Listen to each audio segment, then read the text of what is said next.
when I received the wedding invitation in my mailbox. I thought it was a cruel joke until I saw the venue address.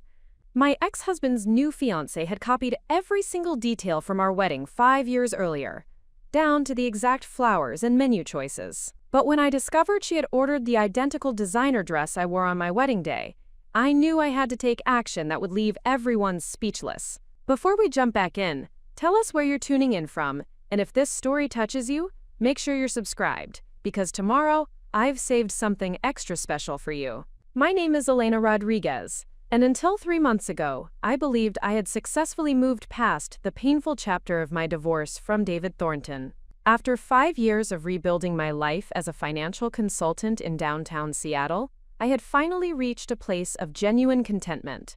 My small consulting firm was thriving, I had purchased my own condominium overlooking Elliott Bay, and I was even considering dating again after years of focusing solely on professional and personal recovery.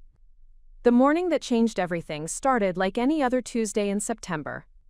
I was reviewing quarterly reports for my largest client, when my assistant, Maria Santos, knocked on my office door with an expression I had never seen before. Maria had worked with me for 3 years, and her typically cheerful demeanor was replaced by something between confusion and concern. "Elena, this came in today's mail delivery," she said, holding an elegant cream-colored envelope with gold embossing. "I think you need to see this immediately." The envelope was addressed to Elena Rodriguez in flowing calligraphy that looked professionally done. The return address showed no name, only a post office box in Bellevue, Washington. As I opened the envelope, expensive cardstock emerged, revealing a formal wedding invitation that made my breath catch in my throat. "David Michael Thornton and Sophia Christine Blackwell request the pleasure of your company at their wedding ceremony on Saturday, October 14th, 2023, at 4 o'clock in the afternoon at Chateau Ste. Michelle Winery, Woodinville, Washington." The invitation continued with reception details, dress code specifications, and RSVP information, but I could barely process the words beyond the venue name. Chateau Ste. Michelle Winery was exactly where David and I had been married 5 years earlier. The date was October 14th, precisely 1 week after our original wedding anniversary. Maria watched my face carefully as the implications sank in. "Is that the same place where you and Mr. Thornton had your wedding?" she asked gently. I nodded, unable to speak as memories flooded back. Our wedding at Chateau Ste. Michelle had been the culmination of 18 months of careful planning. We had chosen the venue specifically because of its romantic vineyard setting and the stunning views of the Cascade Mountains. The outdoor ceremony space overlooked rolling hills of grapevines, and the reception hall featured floor-to-ceiling windows that captured the golden hour light perfectly. David and I had spent countless Saturday afternoons at the winery, tasting different vintages and imagining our perfect day. We had selected every detail together, from the white garden roses and baby's breath arrangements to the Pacific Northwest salmon dinner and the 3-tier vanilla cake with fresh berry filling. Everything had been chosen to reflect our shared vision of elegant simplicity. The wedding had been beautiful, attended by 120 guests who celebrated what everyone believed was the beginning of a lifelong partnership. Even now, 5 years after our divorce, I could remember the overwhelming joy I felt walking down that aisle toward David, believing we were starting forever together. But our marriage had deteriorated within 2 years, due to David's increasing absence from our relationship. His pharmaceutical sales career required extensive travel, and what initially seemed like temporary challenges became permanent patterns of disconnection. David would disappear for weeks at a time, claiming client obligations, only for me to discover through mutual friends that he was attending social events and industry conferences without ever mentioning them to me. The divorce proceedings had been relatively amicable, primarily because I was exhausted from fighting for attention from someone who had clearly checked out emotionally. We divided our assets fairly, sold our shared home, and agreed to minimal contact moving forward. David had moved to the east side of Seattle, and I had heard through mutual acquaintances that he was dating someone new, but I had deliberately avoided learning details. Now, staring at this wedding invitation, I realized that someone new was Sophia Blackwell, and apparently their relationship had progressed to marriage. What disturbed me far more than David remarrying was the choice to use our exact wedding venue on a date so close to our anniversary. I spent the remainder of that Tuesday attempting to focus on work, but the invitation seemed to burn through my desk drawer where I had placed it. By evening, curiosity had overwhelmed my desire to remain uninvolved in David's new life. I found myself researching Sophia Blackwell online, discovering she was a marketing director at a technology company downtown, originally from Portland, Oregon, and apparently quite active on social media platforms. Sophia's Instagram account was public, featuring numerous photos of her engagement to David, romantic dinners at upscale restaurants, and weekend trips to locations I recognized from my own marriage. But what made my stomach turn was scrolling back through her posts from the past 6 months, which documented their wedding planning process in extensive detail. The similarities between Sophia's choices and my original wedding were impossible to ignore. She had posted photos from Chateau Saint Michel with captions about finding the perfect venue, apparently taken during the same season when David and I had done our initial site visit. Her floral arrangements featured white garden roses and baby's breath, identical to what I had selected. She had shared images of menu tastings that included Pacific Northwest salmon as the main course. Even more unsettling was a post from 2 weeks earlier showing Sophia's bridesmaid dress selection. The dresses were navy blue chiffon in an A-line silhouette, exactly matching what my bridesmaids had worn. The post included a caption about choosing timeless elegance that would photograph beautifully against the vineyard setting.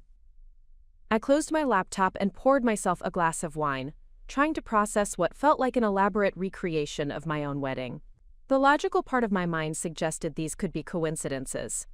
Chateau Saint Michel was a popular wedding venue, white roses were classic bridal flowers, and salmon was a common Pacific Northwest dinner choice. But the accumulated similarities felt too numerous and specific to be accidental.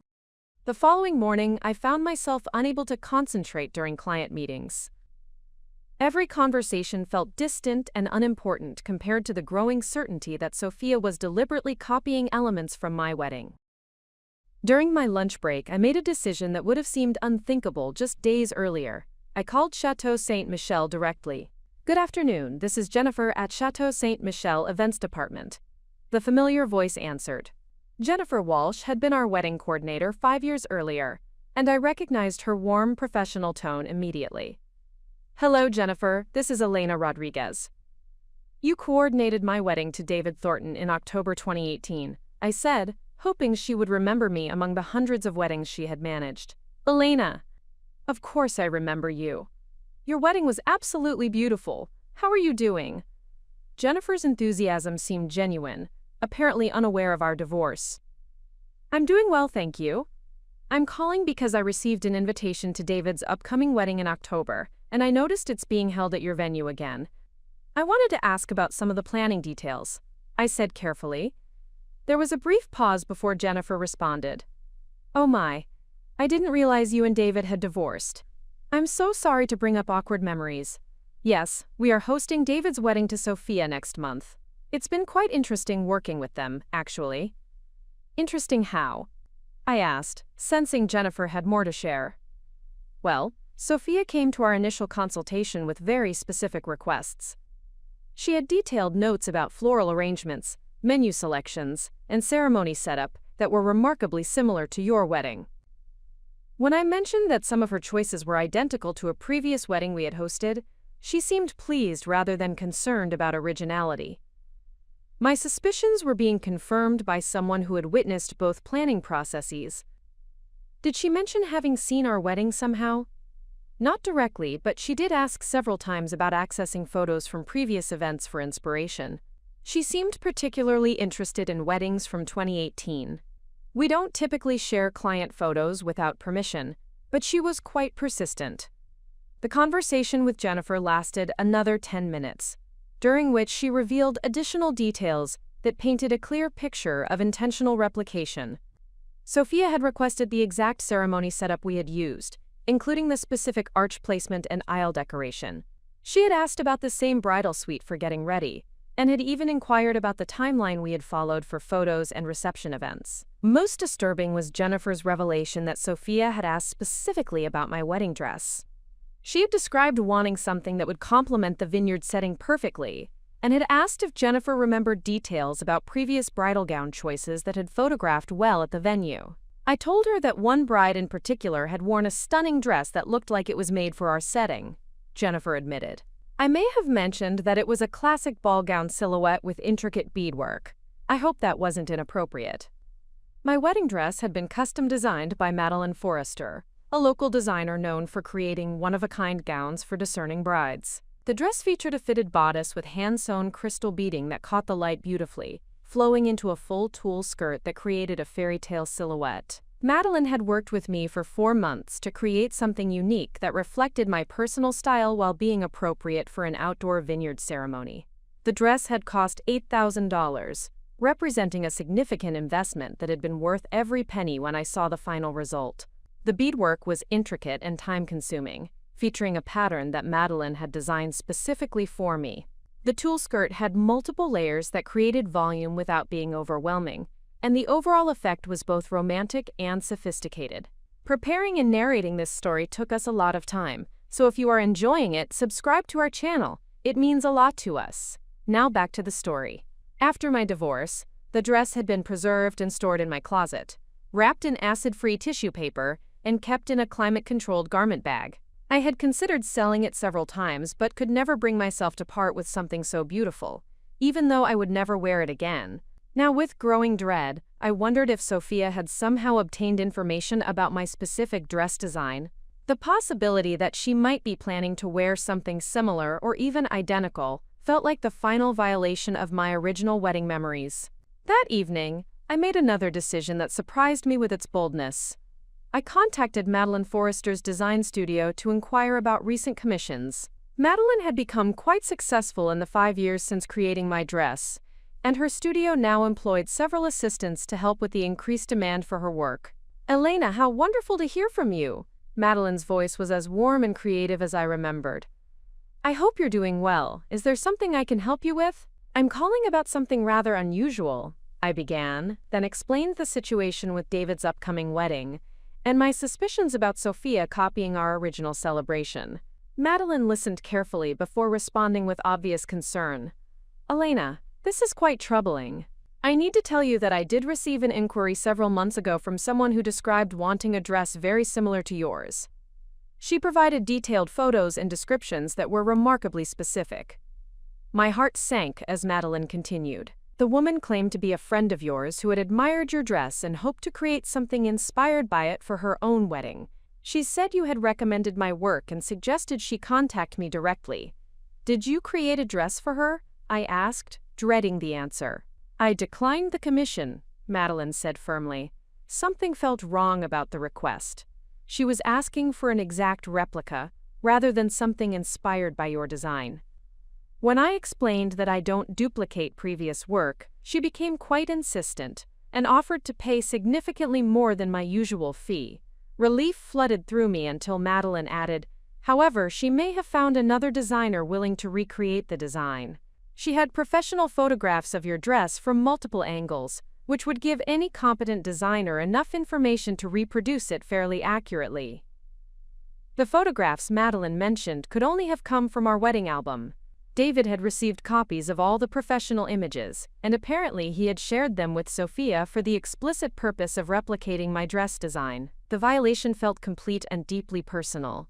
Sophia wasn't just copying the venue, flowers, and menu from my wedding. She was attempting to step into my exact role, wearing my dress design in the same location where I had married David 5 years earlier. The level of deliberate imitation felt beyond coincidence or even poor judgment. This was calculated appropriation of my most personal memories. I spent that night lying awake, alternating between hurt and anger. The hurt came from realizing that David had been willing to share intimate details of our wedding with another woman for the purpose of recreation.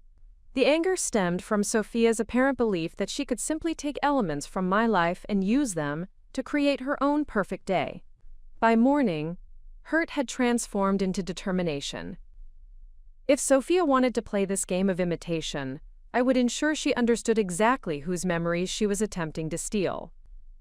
The idea that formed in my mind was bold, potentially controversial, and definitely outside my normal conflict resolution approach. But sometimes, when someone crosses lines that should never be crossed, the only appropriate response is to meet their audacity with your own strategic action. Before we continue with how I decided to handle this unprecedented situation, I want to thank you for joining me in this story about standing up for yourself when someone tries to steal your most precious memories. If you believe in protecting what's rightfully yours and refusing to let others diminish your experiences, please consider subscribing. It helps us reach more people who need to hear stories about finding strength in difficult situations. The next phase of this story involves careful planning, bold decision-making, and ultimately showing Sophia exactly what happens when you try to copy someone else's life. What I discovered during my investigation phase would only strengthen my resolve to take action that would be remembered long after her attempted wedding ceremony concluded. The morning after my conversation with Madeline Forrester, I woke with a clarity of purpose that surprised me. The initial shock and hurt had crystallized into something more powerful: determination to reclaim control of a narrative that Sophia believed she could rewrite. My reflection in the bathroom mirror showed someone I barely recognized. Gone was the uncertain woman who had spent 5 years avoiding confrontation with her past. In her place stood someone ready to take decisive action. My first step was to retrieve my wedding dress from its carefully preserved storage. The climate-controlled closet in my spare bedroom had protected the gown perfectly. As I unzipped the garment bag, the familiar scent of preservation sachets mixed with the faint trace of the perfume I had worn on my wedding day. The dress emerged as pristine as the day Madeline had completed the final fitting. Holding the gown against myself in front of the full-length mirror, I was struck by how perfectly it still fit my figure. The intricate beadwork caught the morning light streaming through my bedroom windows, creating the same magical sparkle that had captivated everyone at my original wedding. The fitted bodice accentuated my silhouette, while the flowing tulle skirt created an elegant ball gown shape that felt both timeless and distinctly personal. This dress represented far more than fabric and embellishment. It embodied months of collaboration with Madeline, countless fittings to achieve the perfect silhouette, and careful selection of every crystal and bead to create a design that reflected my personality and vision. The dress was a tangible representation of my hopes, dreams, and the significant financial investment I had made in creating something truly special for the most important day of my life. Sophia's attempt to replicate this design felt like theft of the most personal kind. She was trying to steal not just the appearance of my dress, but the emotions, memories, and unique identity that came with it. The violation extended beyond simple copying into something that challenged my very sense of ownership over my own experiences. As I carefully rehung the dress, my phone rang with a call from my younger sister, Carmen Rodriguez Murphy, who lived in Portland with her husband and 2 children. Carmen had always been my closest confidant, and her timing seemed providential. "Elena, I just saw the most bizarre thing on social media," Carmen said without preamble. One of my college friends shared an engagement photo that looked familiar, and when I looked closer, I realized the woman is getting married at the same place you and David had your wedding. Is this some kind of weird coincidence? Carmen had attended my wedding and remembered every detail of the celebration. Her memory for visual details was exceptional, honed by her career as an interior designer. If anyone would recognize the similarities between my wedding and Sophia's plans, it would be Carmen. "It's not a coincidence," I replied, then spent the next 20 minutes explaining everything I had discovered about Sophia's systematic copying of my wedding elements. Carmen listened with growing outrage, occasionally interjecting with expressions of disbelief at the audacity of the situation. "This is absolutely unacceptable," Carmen declared when I finished. "You cannot let this woman steal your wedding and pretend it's her own creation. What are you planning to do about it?" Quote. The question that had been forming in my mind for the past 24 hours finally crystallized into words. "I'm going to attend their wedding," I said. "And I'm going to wear my dress." The silence on the other end of the line lasted several seconds before Carmen responded. "Elena, that's either the most brilliant idea you've ever had or the most catastrophic.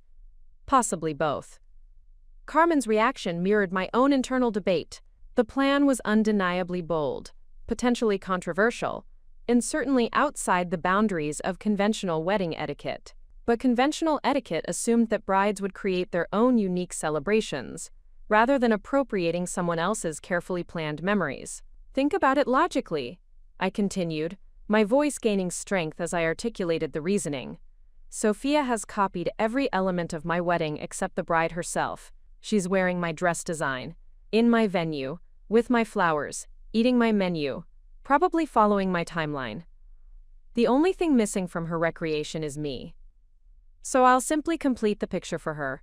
Carmen was quiet for a moment, processing the implications. You realize this will create an enormous scene. Everyone will be talking about it, probably recording it, definitely posting about it on social media.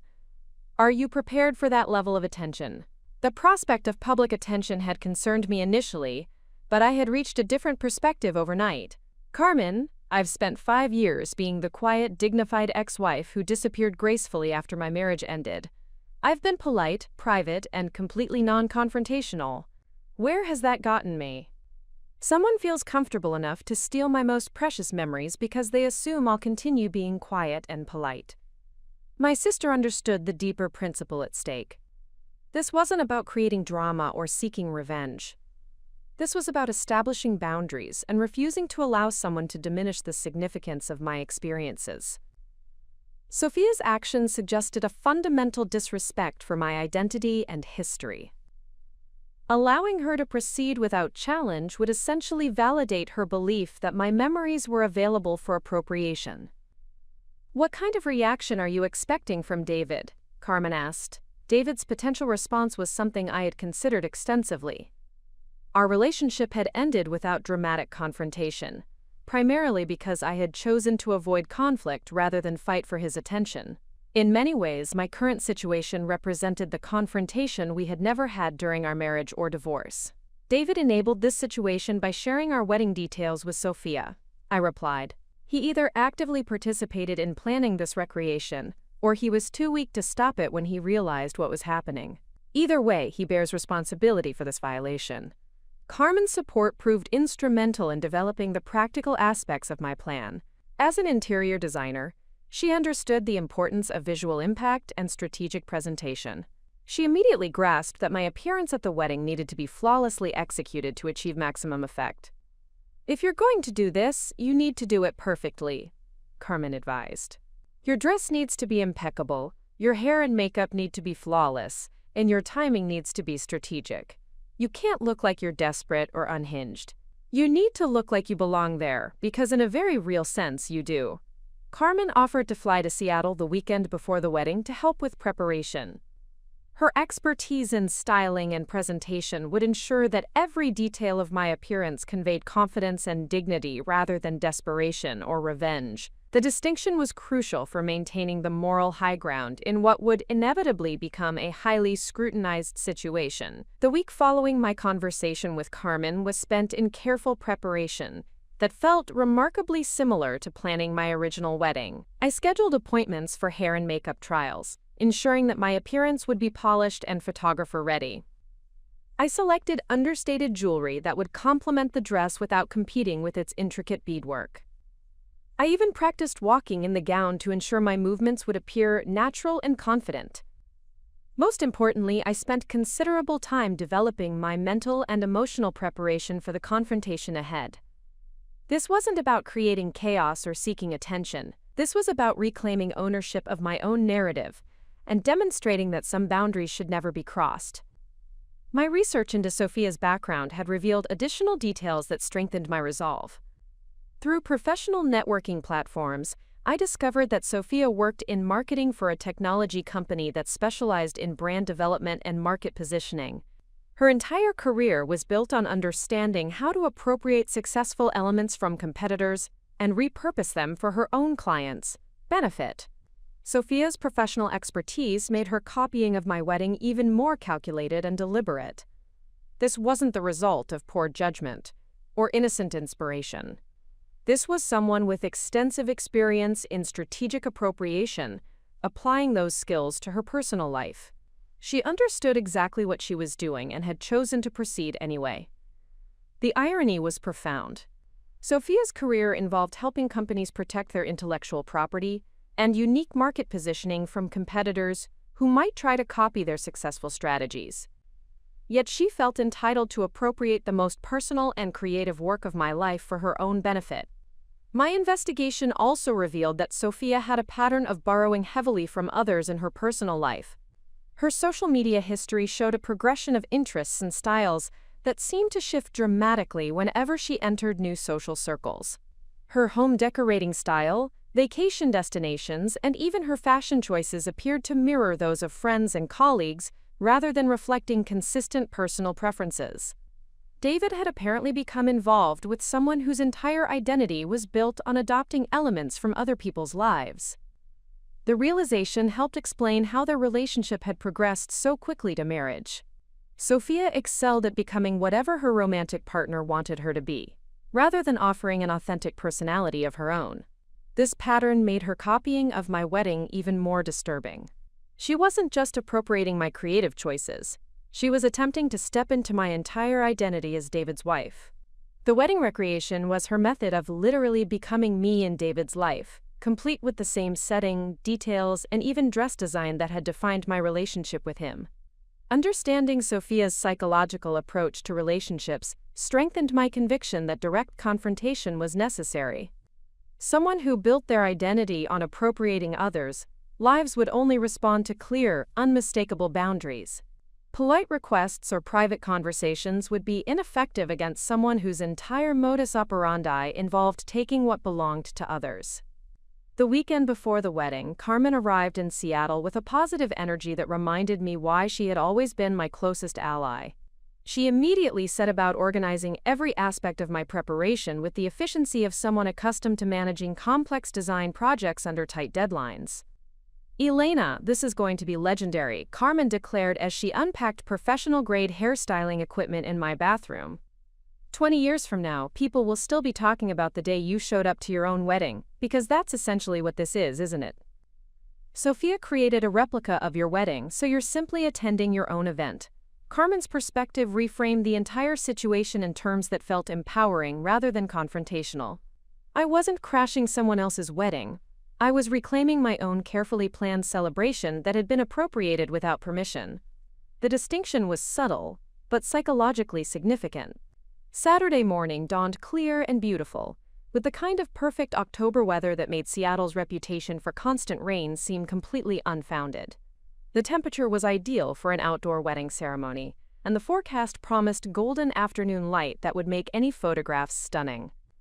Carmen helped me into my dress with the same careful attention to detail that my original bridesmaids had provided 5 years earlier.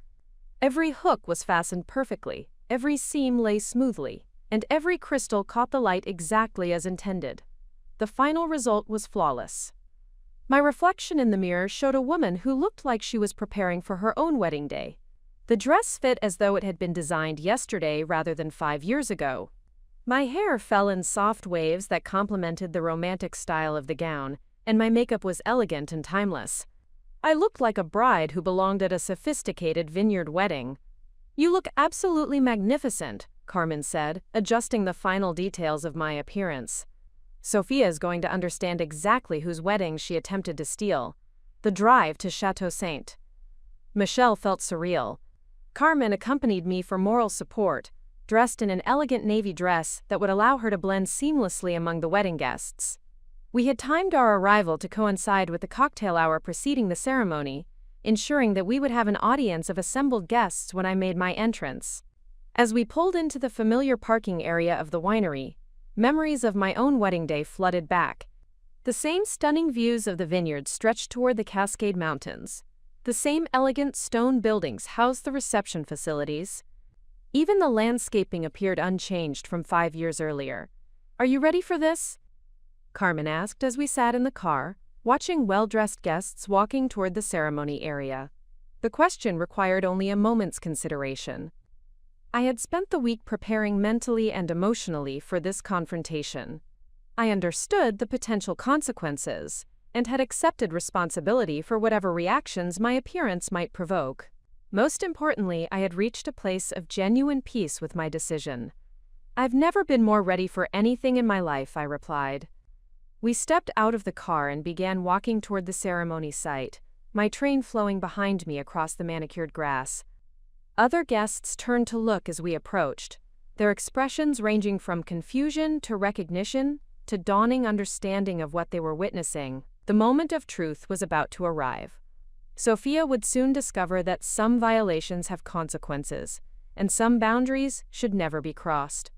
The woman who had spent months planning to appropriate my most precious memories was about to learn what happens when the original owner decides to reclaim what belongs to her.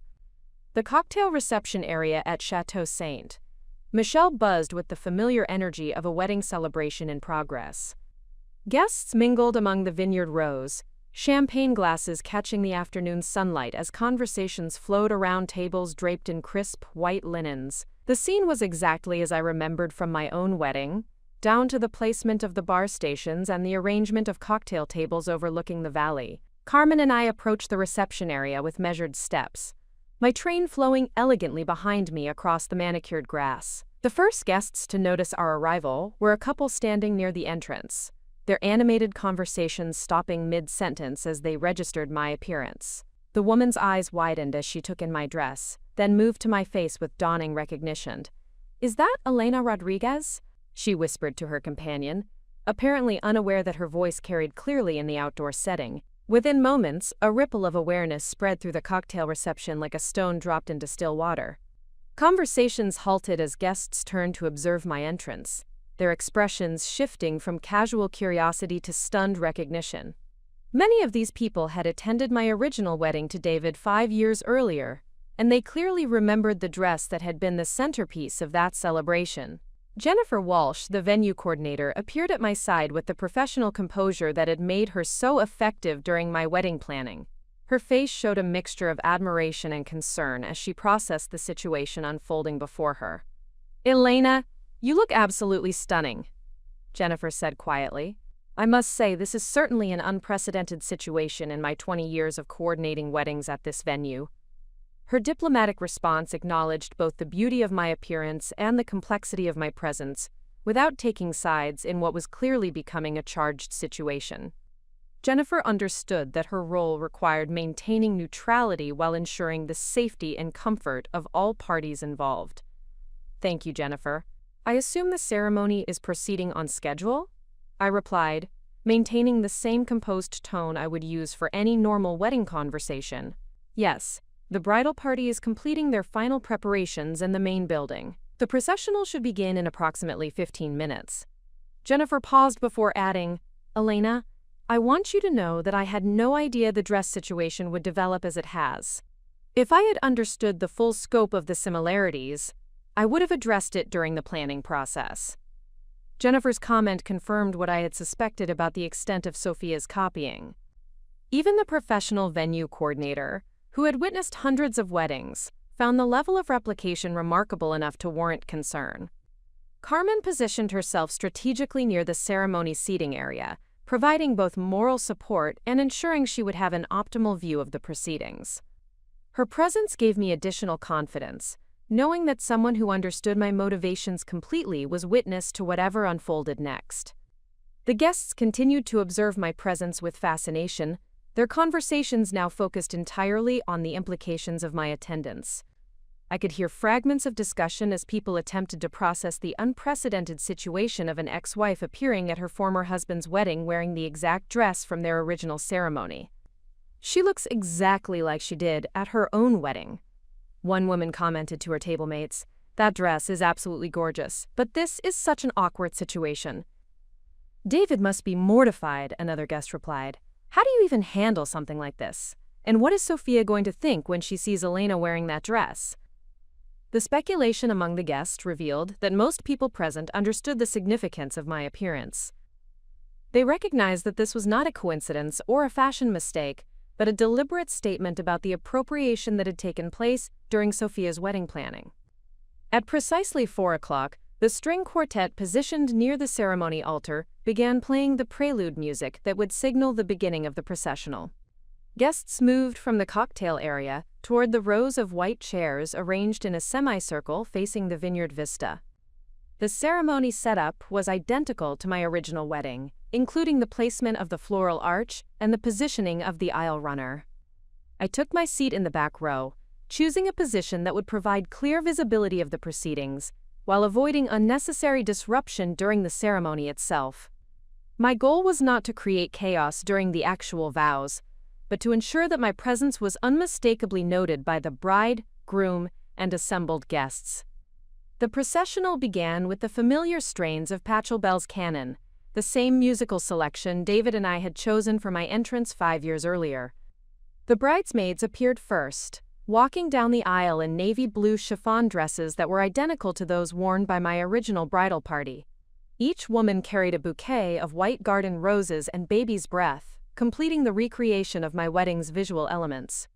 David emerged from the side entrance looking distinguished in a classic black tuxedo, his appearance remarkably similar to how he had looked on our wedding day.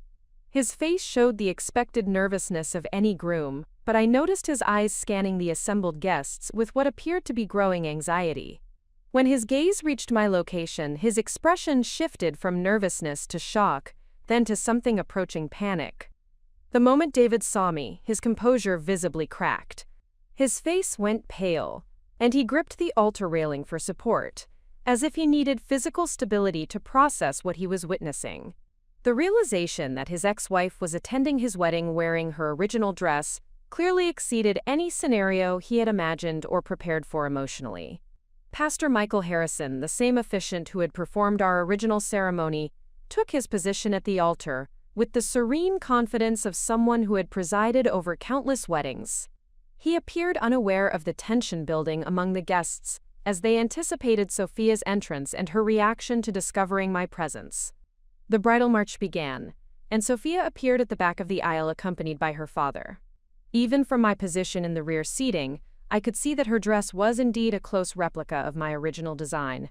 The silhouette was nearly identical, featuring the same fitted bodice and full tulle skirt that had defined my gown. While the beadwork was different in detail, the overall effect was unmistakably similar to my dress. Sophia began her processional with the radiant smile typical of any bride on her wedding day. Her happiness was evident as she moved down the aisle toward David, apparently unaware of anything unusual about the gathered guests or their unusually intense attention to her appearance. It was only when Sophia reached the halfway point of her walk that she noticed the unusual energy among the wedding guests. Faces that should have been focused admiringly on her were instead turning to look toward the back of the ceremony seating. Following their gaze, Sophia's eyes found me sitting in the last row, wearing the original version of the dress she was attempting to replicate. The moment Sophia saw me, her processional came to an abrupt halt. Her radiant bridal smile disappeared, replaced by an expression of shock that quickly transformed into something approaching horror. She stood frozen in the middle of the aisle, her bouquet trembling in her hands as she processed the implications of my presence. The wedding guests, already aware of the building tension, turned their attention between Sophia and me, with the fascination of people witnessing an unprecedented social situation. The silence that had fallen over the ceremony was broken only by the continued playing of the bridal march, which now seemed inappropriately cheerful given the drama unfolding before the altar. David, realizing that something had disrupted Sophia's processional, looked toward the back of the ceremony seating and saw his bride staring directly at me. His face showed a mixture of embarrassment, anger, and resignation, as he understood that the confrontation he had apparently hoped to avoid was now inevitable. Sophia remained motionless in the aisle for what felt like several minutes but was probably only 30 seconds. The photographer, unaware of the underlying drama, continued taking pictures of what he likely assumed was simply a bride, pausing to compose herself before completing her walk to the altar. Finally, Sophia's father placed a gentle hand on her arm and whispered something that encouraged her to continue moving toward David. Her remaining steps down the aisle were mechanical and forced, lacking the joy and confidence she had displayed at the beginning of her processional. When Sophia reached the altar, she positioned herself beside David but immediately turned to look directly at me again. Her eyes moved from my face to my dress, confirming beyond any doubt that she recognized exactly what she was seeing. The original version of the dress she was wearing, worn by the original bride at the original venue on a date 1 week after the original anniversary. Pastor Harrison, sensing the unusual tension but maintaining his professional composure, began the ceremony with his traditional opening remarks about the sacred nature of marriage and the commitment being made before God and the assembled witnesses. His words seemed to hang in the air as both Sophia and David struggled to focus on the proceedings while remaining acutely aware of my presence. During the opening prayer, I observed Sophia's continued distraction as she repeatedly glanced toward my seating area. Her discomfort was evident to anyone paying attention, and many of the wedding guests were clearly more interested in the unfolding drama than in the actual ceremony they had come to witness. The first reading was delivered by one of David's college friends, who had also participated in our original wedding ceremony. As he spoke about love, commitment, and the importance of building a marriage on foundations of trust and honesty, the irony was not lost on anyone who understood the circumstances surrounding Sophia's wedding planning choices. When Pastor Harrison reached the portion of the ceremony calling for the exchange of vows, Sophia's composure finally cracked completely. Instead of facing David to recite the promises they had presumably written together, she turned toward the assembled guests and spoke directly to me. "This is supposed to be my wedding day," Sophia declared, her voice carrying clearly across the ceremony space. "You have no right to be here, and you certainly have no right to wear that dress to my wedding."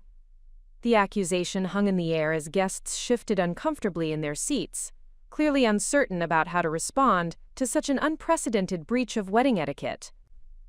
Pastor Harrison looked bewildered, apparently having never encountered a situation where the bride addressed someone other than the groom during the vow exchange portion of the ceremony. I rose from my seat with the same composed dignity I had maintained throughout the afternoon, allowing my full appearance in the dress to be visible to everyone present. The afternoon sunlight caught the intricate beadwork exactly as it had during my original wedding, creating the same magical sparkle that had captivated guests 5 years earlier. "Sophia," I replied, my voice calm and clear enough for everyone to hear. "This is my dress, at my venue, with my flowers, my menu, and my ceremony setup. You have copied every element of my wedding except the bride. I am simply completing the picture you created."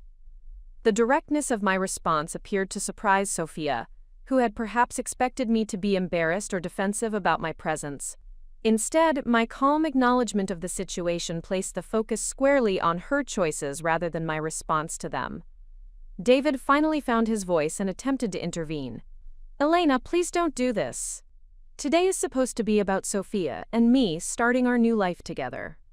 His plea revealed either remarkable obliviousness to the situation or willful denial about his role in enabling Sophia's copying behavior.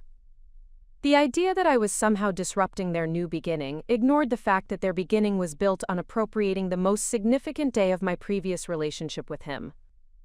"David," I replied, maintaining the same composed tone, "your new life appears to be an exact replica of our old life.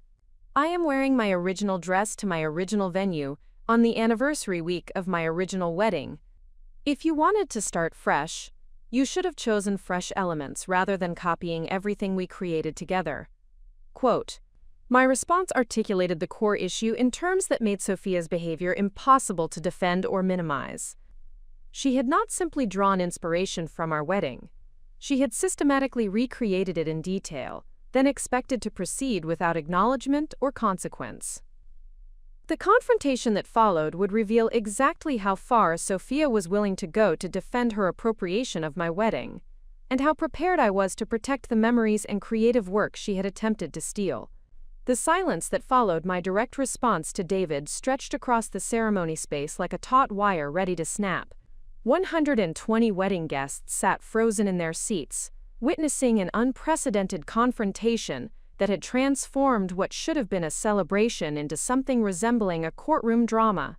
The afternoon sunlight continued to illuminate the vineyard setting with golden warmth, creating an almost surreal contrast to the tension crackling through the air. Sophia's face cycled through a series of emotions as she processed my words. The initial shock gave way to indignation, then to something approaching desperation as she realized that her carefully constructed wedding fantasy was collapsing in front of everyone who mattered to her. Her hands trembled as she clutched her bouquet, the white garden roses and baby's breath that she had copied from my original design now seeming to mock her lack of originality. Pastor Harrison cleared his throat diplomatically, clearly struggling to navigate a situation for which no seminary training could have prepared him. His decades of experience officiating weddings had never included managing a confrontation between a current bride and the ex-wife wearing an identical dress to the same ceremony location. "Perhaps we should take a brief recess to allow everyone to collect themselves," Pastor Harrison suggested, his voice carrying the careful neutrality of someone attempting to diffuse a volatile situation without taking sides. Sophia, however, was beyond diplomatic solutions. The facade of gracious bride that she had maintained throughout months of wedding planning finally cracked completely, revealing the calculating personality that had driven her systematic appropriation of my wedding elements. "You are ruining my wedding," Sophia declared, her voice rising to a level that carried clearly across the vineyard setting. "This is harassment, and I want you removed from this property immediately." Her accusation of harassment revealed a fundamental misunderstanding of the situation that had developed. I had received a formal wedding invitation, addressed specifically to me, requesting my presence at the ceremony. My attendance was not uninvited intrusion but response to their explicit request for my participation in their celebration. "Sophia," I replied, maintaining the composed tone that had served me well throughout this confrontation, "you sent me an invitation to this wedding. I am here as your invited guest, wearing attire appropriate for the occasion. If you find my presence uncomfortable, perhaps you should examine why you chose to recreate my wedding in such precise detail." My response highlighted the logical inconsistency in her position. She could not simultaneously invite me to witness her appropriation of my wedding while expecting me to remain passive about the violation she was committing. The invitation itself demonstrated either remarkable obliviousness to the implications of her copying behavior or deliberate provocation designed to humiliate me. David stepped forward, attempting to regain control of a situation that had clearly exceeded his ability to manage. His face showed the strain of someone caught between competing loyalties while lacking the moral authority to resolve the conflict he had helped create. "Elena, I understand you are upset about the similarities, but this is Sophia's day. We planned this wedding together, and these choices reflect what we both wanted for our celebration." David's attempt to reframe the situation as coincidental preferences rather than deliberate copying demonstrated either willful blindness or active participation in the appropriation strategy. His claim that he and Sophia had independently arrived at identical choices to our original wedding defied credibility. "David," I responded, allowing a note of steel to enter my voice for the first time during our exchange, "you shared our wedding album with Sophia for the explicit purpose of recreating our ceremony. You provided her with detailed information about my dress design, our venue selection process, and every other element she has copied. Your participation in this appropriation is documented and undeniable." The assembled guests reacted with audible murmurs as the full scope of the situation became clear to those who had not previously understood the deliberate nature of the copying. Had remained strategically positioned near the ceremony seating throughout the confrontation, stepped forward to provide additional support. Her presence reminded me that I was not alone in this situation and that my actions had the backing of someone who understood both my motivations and my character. "Elena has conducted herself with remarkable grace throughout this entire situation." Carmen addressed the assembled guests directly. She discovered that her ex-husband's fiancé had systematically copied every element of her wedding, including attempting to replicate her custom-designed dress. Rather than pursuing legal action or private confrontation, she chose to attend as an invited guest and demonstrate the reality of what was being appropriated. Carmen's intervention provided crucial context for guests who might have viewed my presence as inappropriate without understanding the circumstances that had led to this moment. Her explanation reframed my actions as measured response to provocation rather than unprovoked disruption. Jennifer Walsh, the venue coordinator, approached our group with the professional composure that had made her successful in managing complex wedding logistics. Her experience with difficult situations was evident as she addressed the conflict with diplomatic efficiency. "I believe it would be beneficial for all parties to move this conversation to a private location," Jennifer suggested. "The ceremony space can remain reserved while we work toward a resolution that respects everyone's interests." Her proposal acknowledged that the current confrontation was unsustainable, while offering a path toward conclusion that would minimize additional public spectacle. The suggestion also demonstrated her understanding that this situation required more sophisticated management than simple removal of any party. Sophia, however, was beyond rational negotiation. The collapse of her wedding fantasy had triggered a response that revealed the entitled personality underlying her superficial charm. Her next words would expose the calculating mindset that had driven her appropriation strategy from the beginning. "Fine," Sophia declared, her voice carrying across the ceremony space with harsh clarity. "If Elena wants to make this about her original wedding, then let me tell you what I really think. David told me all about their pathetic little ceremony 5 years ago. He said it was boring, predictable, and exactly what he would expect from someone with no imagination. I improved on every single element because I could do it better." The cruelty of her response stunned the assembled guests into complete silence. Her admission that she had deliberately appropriated my wedding elements while considering herself superior to my original choices revealed a level of malice that exceeded simple poor judgment or coincidental preferences. More damaging to her position was the implication that David had disparaged our original wedding while providing her with details for replication. If their wedding choices were improvements on my supposedly inferior design, why had they copied every element so precisely rather than creating something genuinely better?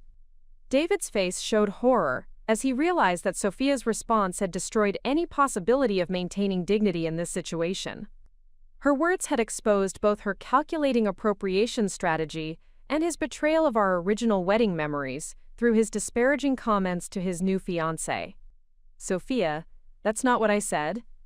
David protested, but his denial lacked conviction and came too late to undo the damage her revelation had caused. The wedding guests were no longer passive observers, but active witnesses to a character revelation that had profound implications for their understanding of both Sophia and David.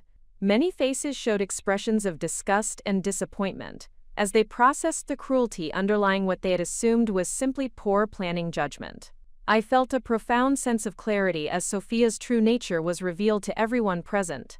Her mask of gracious bride had fallen away completely, exposing someone whose entire approach to relationships was based on competition, appropriation, and calculated manipulation. The woman David was planning to marry had systematically stolen my most precious memories while considering herself superior to my original choices. "Thank you, Sophia," I replied, my voice carrying calm satisfaction rather than anger or hurt. "You have just demonstrated to everyone present exactly who you are and what this marriage represents."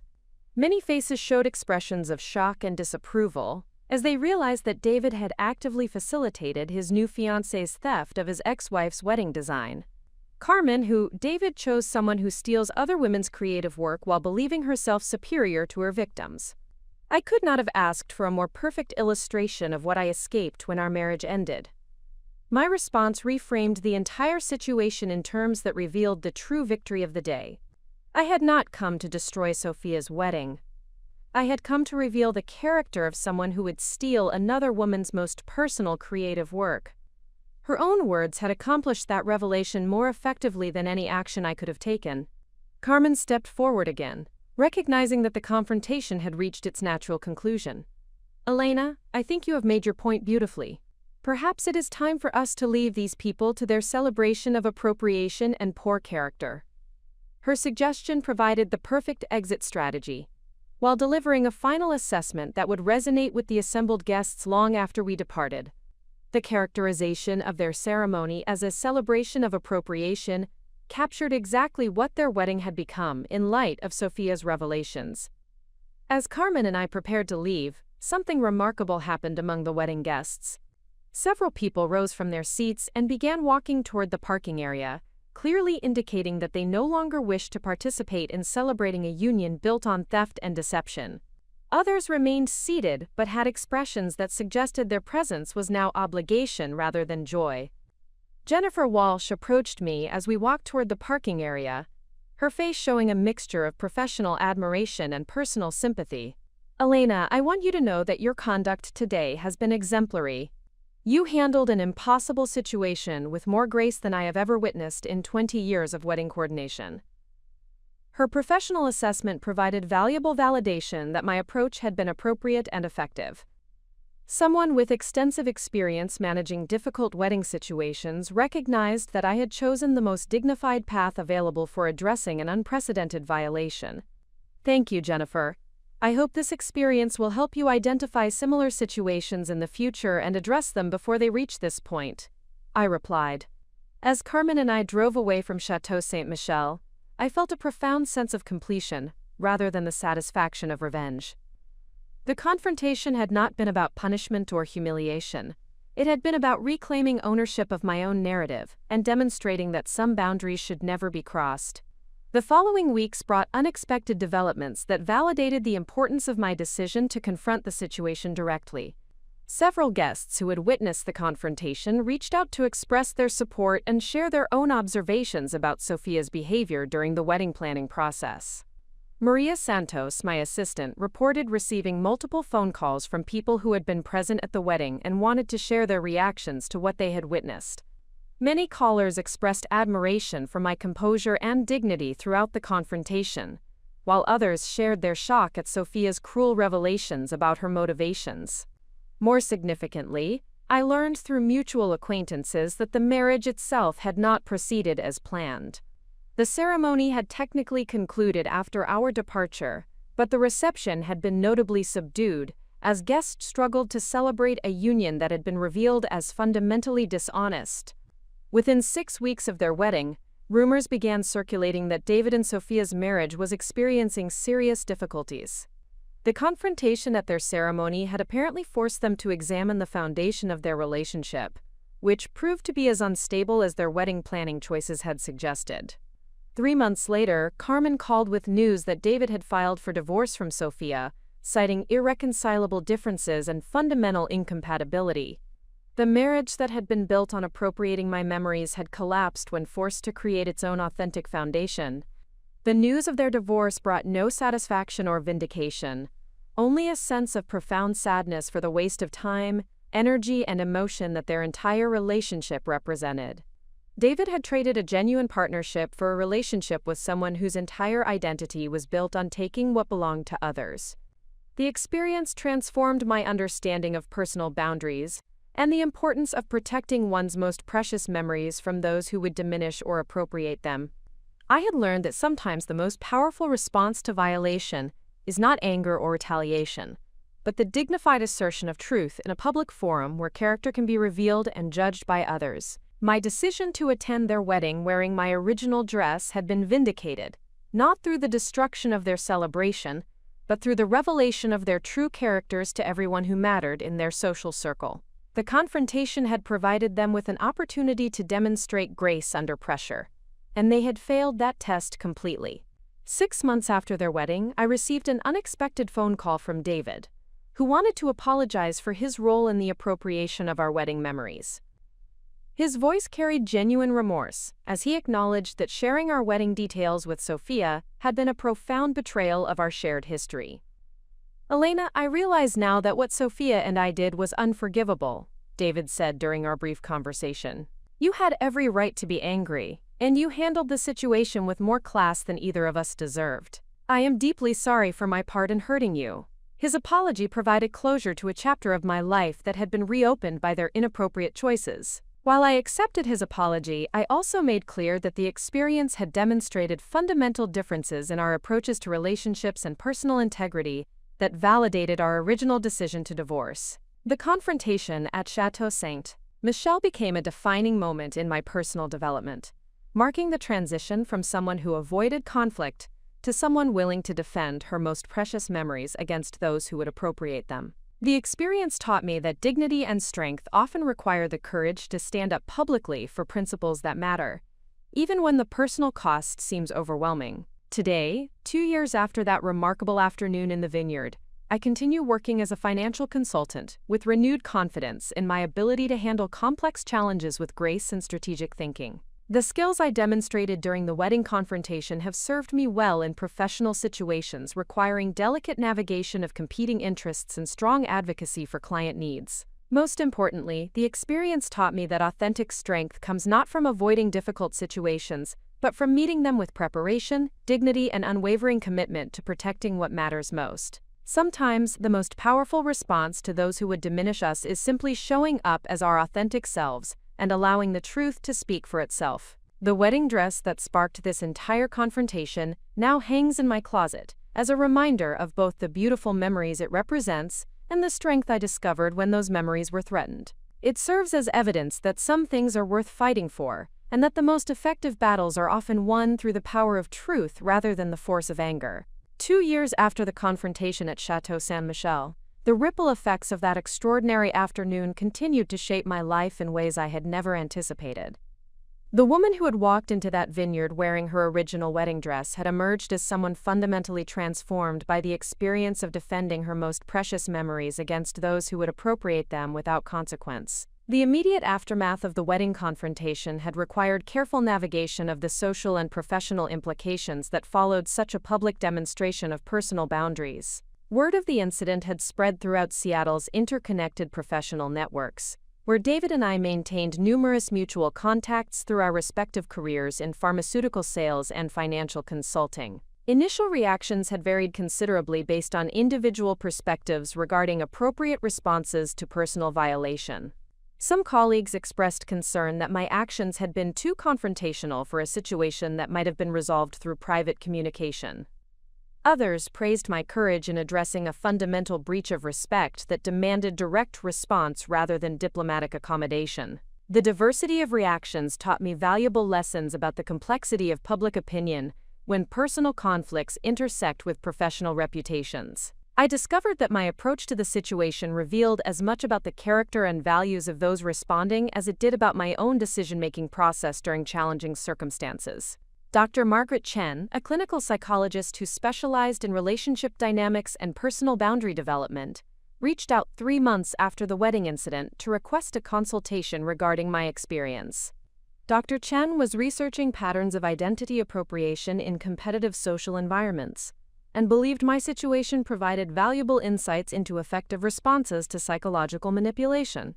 During our initial consultation, Dr. Chen explained that identity appropriation represented a sophisticated form of psychological aggression that targeted victims' sense of personal ownership over their creative work, life experiences, and individual achievements. The behavior typically emerged from personality disorders characterized by inadequate individual identity development and compulsive comparison with others, perceived as more successful or accomplished.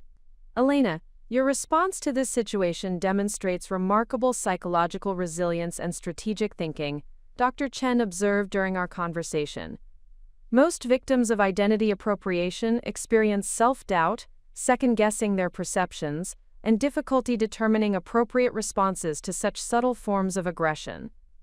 Your ability to recognize the violation clearly and respond with measured assertiveness suggests exceptional emotional intelligence. Dr. Chen's analysis provided professional validation for my decision-making process, while offering deeper understanding of the psychological dynamics that had driven Sophia's behavior. The consultation helped me recognize that my experience represented a broader pattern of interpersonal manipulation that affected numerous individuals who lacked frameworks for understanding and addressing such violations. This realization inspired me to develop presentation materials about boundary protection and strategic response to personal violation that could benefit other professionals facing similar challenges.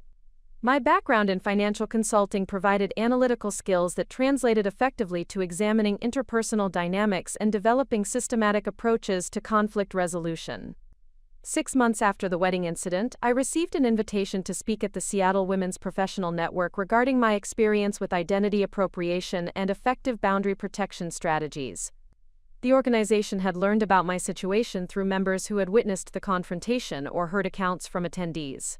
The speaking engagement represented my first opportunity to transform a personal challenge into professional expertise that could benefit others facing similar violations. Preparing for the presentation required careful analysis of the decision-making process that had led to my successful resolution of the conflict with Sophia and David.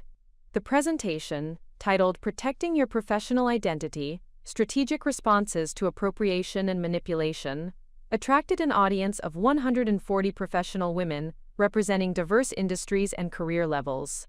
The response exceeded all expectations, with numerous attendees requesting additional resources and follow-up consultations regarding their own experiences with workplace and personal boundary violations. During the question and answer session following my presentation, several audience members shared their own experiences with identity appropriation in professional settings. The stories revealed a pattern of sophisticated manipulation tactics that targeted successful women's achievements, creative work, and personal branding strategies. One marketing executive described a colleague who had systematically copied her client presentation formats, design aesthetics, and strategic frameworks, while positioning herself as the originator of these approaches during interactions with senior management. Another attorney shared her experience with a partner who had appropriated her research methodologies and case development strategies, while undermining her professional reputation through subtle character assassination. The commonality among these experiences highlighted the need for comprehensive education regarding recognition and response to identity appropriation in professional environments. Many talented women were experiencing sophisticated forms of workplace aggression without understanding the systematic nature of the behavior or developing effective countermeasures. This recognition led to the development of my consulting practice, specializing in professional boundary protection and strategic response to workplace manipulation. The combination of my financial analysis background and personal experience with identity appropriation created a unique expertise that addressed both the analytical and emotional aspects of these challenging situations. Within 1 year of launching my specialized consulting services, my client base had expanded to include executives from major corporations, entrepreneurs developing personal brands, and creative professionals protecting intellectual property from appropriation. The demand for expertise in this area exceeded my initial projections and required expansion of my practice to accommodate the volume of requests. The success of my consulting work attracted attention from business publications and professional development organizations seeking expert commentary on workplace dynamics and boundary protection strategies. Articles featuring my analysis of identity appropriation appeared in Harvard Business Review, Forbes, and Entrepreneur magazine, establishing my reputation as a thought leader in this emerging field. The professional recognition that emerged from my experience with Sophia and David validated my decision to confront their appropriation directly rather than pursuing private resolution or legal remediation. The public nature of my response had created opportunities for broader impact that would have been impossible through conventional approaches to conflict resolution. During this period of professional expansion, I also experienced significant personal growth that extended beyond my career development. The confidence I had gained through successfully defending my boundaries against sophisticated manipulation had transformed my approach to all relationships, both professional and personal. I began dating again for the first time since my divorce from David, approaching new relationships with clear understanding of my values, boundaries, and expectations for respectful treatment. The experience with Sophia had taught me to recognize early warning signs of manipulative behavior and respond appropriately before violations became entrenched patterns. My relationship with Carmen deepened as she witnessed my transformation from someone who avoided confrontation to someone who addressed challenges with strategic confidence. She frequently commented on the positive changes in my communication style, decision-making process, and overall approach to personal empowerment. "Elena, you have become someone who commands respect simply through your presence," Carmen observed during one of our regular sister conversations. "The way you handled Sophia and David showed everyone in your social circle that you will not tolerate disrespect or manipulation. That reputation has changed how people interact with you across all areas of your life." Carmen's observation proved accurate, as I noticed improvements in my professional negotiations, client relationships, and personal interactions. The reputation for strategic thinking and principled boundary protection that had emerged from the wedding confrontation created advantages in numerous situations requiring strong advocacy or conflict resolution. 18 months after the wedding incident, I received unexpected contact from Jennifer Walsh, the venue coordinator at Chateau St.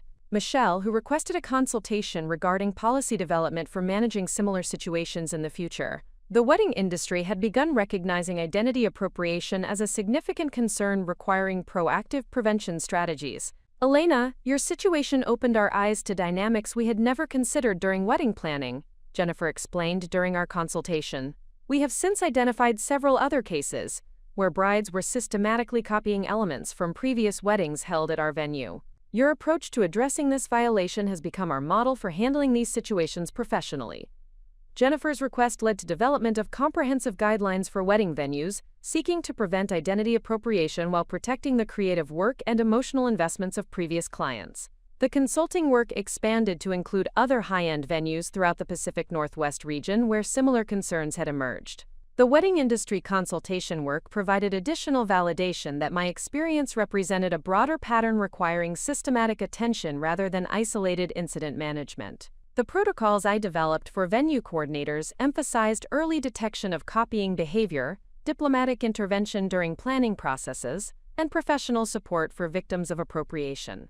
2 years after the confrontation, I received a letter from an unexpected source that provided profound closure to the entire experience. Madeline Forrester, the designer who had created my original wedding dress, wrote to inform me that my handling of the appropriation attempt had inspired her to develop stronger intellectual property protection measures for her custom design work. Elena, watching you defend your dress design with such dignity and effectiveness motivated me to establish clearer boundaries regarding replication of my work. Madeline wrote, "Your courage in confronting this violation publicly has helped protect not only your own creative investment, but also the artistic integrity of custom design work more broadly." Kunst of Ton. Madeline's letter included information about new contract provisions she had implemented requiring explicit written consent before any design elements could be shared with other clients or reproduced for different occasions. The policy changes would prevent future situations where brides could obtain detailed design information for unauthorized replication purposes. The knowledge that my experience had contributed to broader protections for creative professionals provided deep satisfaction that extended beyond personal vindication. The confrontation at Chateau St. Michel had created positive changes that would benefit other women facing similar violations in the future. As I reflected on the 2-year journey from discovery of Sophia's appropriation to establishment of my consulting practice and industry expertise, the transformation in my personal and professional life seemed almost miraculous. The woman who had received that wedding invitation with shock and hurt had evolved into someone whose experience provided valuable guidance for others facing comparable challenges. The wedding dress that had been the centerpiece of the entire confrontation continued to hang in my closet as a powerful reminder of both beautiful memories and personal strength discovered during crisis. The gown represented not only my original marriage to David, but also my willingness to defend what mattered most when others attempted to diminish or appropriate it. Looking toward the future, I recognized that the experience with Sophia and David had prepared me for challenges and opportunities that would require the same strategic thinking, principled boundary protection, and confident communication that had served me well during the wedding confrontation. The skills developed through that extraordinary afternoon in the vineyard had become permanent additions to my personal and professional capabilities. The consulting practice continued expanding as demand for expertise in identity appropriation and boundary protection grew throughout professional communities. Speaking engagements, publication opportunities, and client referrals created a sustainable business model built on transforming personal challenge into professional expertise that benefited others. Most importantly, the experience had taught me that authentic strength emerges not from avoiding difficult situations, but from meeting them with preparation, dignity, and unwavering commitment to protecting what matters most. The confrontation at Chateau St. Michel had become a defining moment that demonstrated the power of strategic action when personal boundaries are violated by those who believe they can appropriate others' lives without consequence. The legacy of that afternoon continued to inspire my approach to all subsequent challenges, reminding me that sometimes the most effective response to those who would diminish us is simply showing up as our authentic selves and allowing truth to reveal character in its full complexity. 3 years after the confrontation at Chateau St. Michel, an unexpected phone call would reveal that the impact of my decision to defend my wedding memories extended far beyond what I had initially understood. The caller identified herself as Victoria Blackwell, and her voice carried a professional confidence that immediately commanded attention during our conversation. "Ms. Rodriguez, I am calling regarding your experience with my former sister-in-law, Sophia Blackwell," Victoria began, her tone conveying both formality and underlying tension. I represent a group of women who have been affected by Sophia's pattern of identity appropriation, and we believe your successful response to her behavior provides a valuable framework for addressing similar violations. Victoria's call introduced me to a network of professional women who had encountered Sophia in various contexts throughout her career and personal relationships. Each woman had experienced systematic copying of their work, personal style, or creative projects. But none had possessed sufficient evidence or strategic approach to confront the behavior effectively. The scope of Sophia's appropriation activities extended far beyond her copying of my wedding details. Victoria shared documentation of a 10-year pattern of intellectual property theft, creative work appropriation, and strategic identity copying that had affected women across multiple industries and geographic locations. According to Victoria's research, Sophia had developed sophisticated methods for identifying successful women in her professional and social circles, studying their achievements in detail, and systematically appropriating their most valuable creative work or personal branding elements. The behavior represented calculated intellectual property theft rather than coincidental similarity or unconscious imitation. Sophia's approach follows a consistent pattern, Victoria explained during our initial consultation. She identifies women whose success or creativity she admires, develops access to their work through professional or social connections, studies their methods intensively, and then presents their ideas as her own original concepts while positioning herself as superior to the original creators. Victoria's documentation included evidence from Sophia's previous employment at a Portland marketing firm, where she had appropriated campaign concepts developed by female colleagues and presented them to clients as her original strategic work.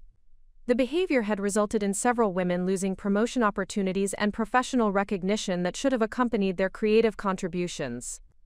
Similar patterns had emerged during Sophia's graduate school program, where she had systematically copied research methodologies and analytical frameworks developed by female classmates while undermining their academic reputations through strategic character assassination.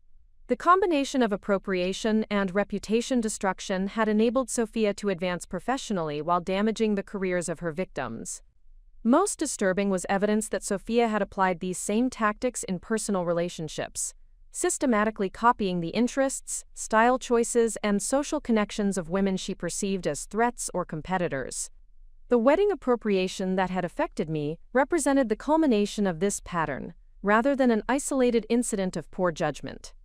Your response to Sophia's appropriation of your wedding represents the first time someone has successfully confronted her behavior publicly and created consequences for her actions, Victoria continued.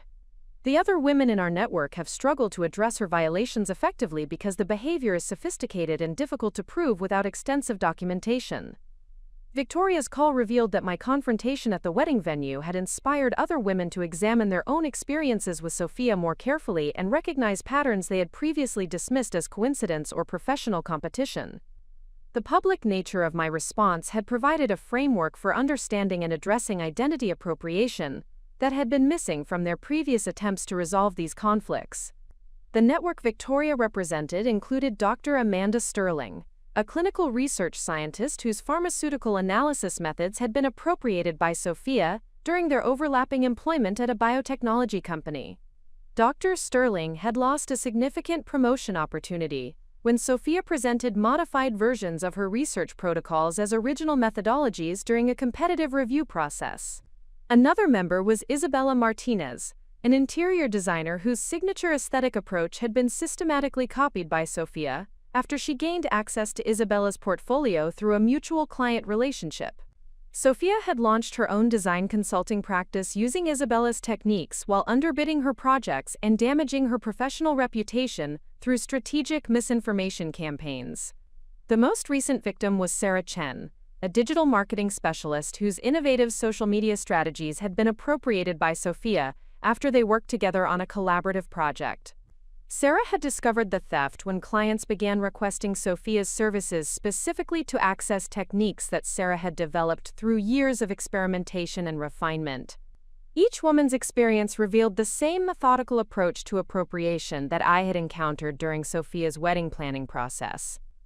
The systematic nature of the behavior suggested extensive planning and calculated execution rather than spontaneous poor judgment or ethical lapses. Victoria proposed coordinating our individual experiences into a comprehensive legal case that would address the pattern of intellectual property theft and professional damage that Sophia's behavior had created across multiple industries. The combined evidence would provide sufficient documentation to pursue both civil remedies and professional sanctions that could prevent future violations. Elena, your public confrontation created the catalyst we needed to move from individual frustration to collective action, Victoria explained. Your willingness to defend your boundaries publicly demonstrated that Sophia's behavior could be challenged effectively and that victims did not need to accept these violations as inevitable professional hazards. The legal strategy Victoria proposed involved documenting the systematic nature of Sophia's appropriation activities, establishing the financial and professional damages experienced by each victim, and pursuing remedies that would both compensate for past harm and prevent future violations. The approach required coordination among multiple legal jurisdictions and professional regulatory bodies.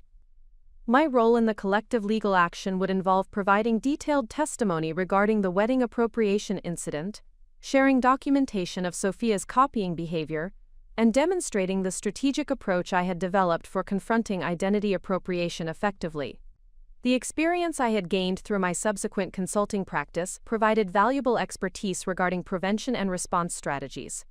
The legal preparation process required extensive collaboration with the other women in Victoria's network, sharing evidence, and developing a comprehensive understanding of Sophia's methodical approach to appropriation.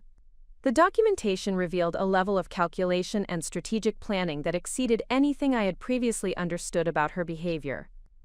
Dr. Sterling's research files included email communications where Sophia had requested access to proprietary methodologies under the pretense of collaborative research, only to present modified versions of these techniques as her original innovations during subsequent professional presentations. The communications provided clear evidence of deliberate deception rather than coincidental similarity. Isabella's portfolio documentation showed systematic copying of her design aesthetics, including specific color palettes, furniture arrangements, and decorative approaches that Sophia had recreated precisely for her own clients, while claiming superior design expertise. The visual evidence was undeniable and professionally documented through project photographs and client testimonials. Sarah's digital marketing case included extensive documentation of social media strategies, engagement techniques, and content development approaches that Sophia had appropriated after gaining access through their collaborative project. The evidence included time-stamped communications that established clear timelines for the appropriation process. Combined with my documentation of the wedding copying incident, the collective evidence established a pattern of behavior that extended over more than a decade and affected women across multiple professional sectors. The systematic nature of the appropriation suggested extensive planning and sophisticated execution that required legal intervention to prevent continuation. The legal proceedings that followed consumed 8 months of intensive preparation, deposition processes, and evidence compilation. Sophia's legal team attempted to dismiss the allegations as professional competition and coincidental similarity, but the extensive documentation made their defense strategies ineffective. The breakthrough in our legal case came when Victoria's investigative team discovered that Sophia had maintained detailed files documenting her appropriation activities, including research on her targets, analysis of their successful techniques, and strategic plans for implementing their methods as her own innovations. The files provided direct evidence of premeditation and systematic planning that eliminated any possibility of claiming coincidental similarity. Sophia's own documentation revealed the calculated nature of her approach to identity appropriation. She had developed detailed profiles of successful women in her professional and social circles, analyzing their achievements, studying their methods, and developing strategic plans for appropriating their most valuable creative work.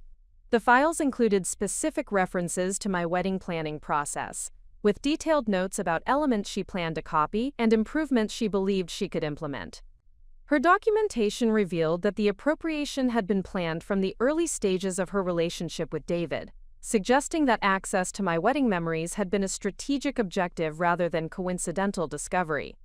Most damaging to Sophia's position were communications with David, where she explicitly discussed her intention to recreate our wedding, while demonstrating superior execution of the same concepts.